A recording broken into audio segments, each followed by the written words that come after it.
तुर्की में 100 सालों की सबसे बड़ी आपदा। विनाशकारी भूकंप से मरने वालों का आंकड़ा बढ़ा। 35,000 से ज्यादा की मौत, इतने जख्मी। तुर्की और सीरिया में आए विनाशकारी भूकंप ने कई लोगों की जिंदगियां लीन ली।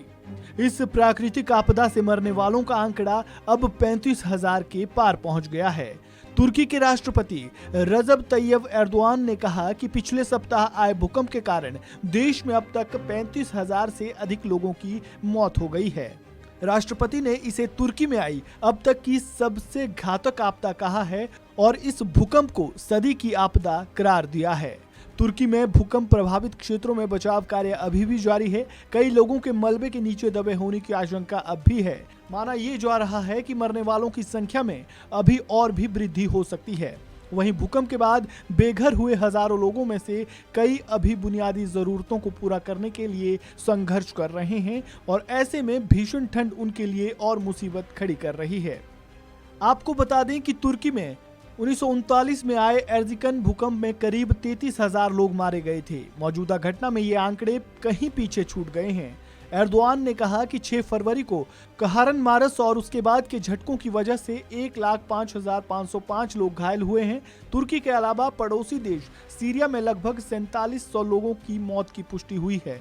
दोनों देशों में संयुक्त रूप से मरने वालों का आंकड़ा 40,000 को पार कर गया है। वहीं 13,000 से ज्यादा लोगों का अब भी अस्पताल में उपचार चल रहा है। इस बेहद शक्तिशाली भूकंप से यहां बहुत कुछ तहस नहस हो चुका है। इस प्रलयंकारी भूकंप में से शनिवार को एक भारतीय के मौत की भी पुष्टि हुई है, जिनकी पहचान विजय कुमार के तौर पर हुई है। ये भूकंप के बाद से ही लापता थे। अब शनिवार को इनका शव एक क्षतिग्रस्त होटल के मलबे से बरामद हुआ।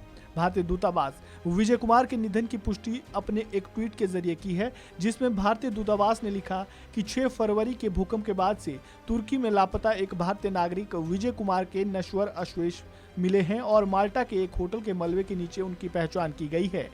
तुर्की में आए भूकंप में अपनी जान गंवाने वाले विजय कुमार मूल रूप से उत्तराखंड के रहने वाले थे और एक बिजनेस ट्रिप पर तुर्की गए हुए थे।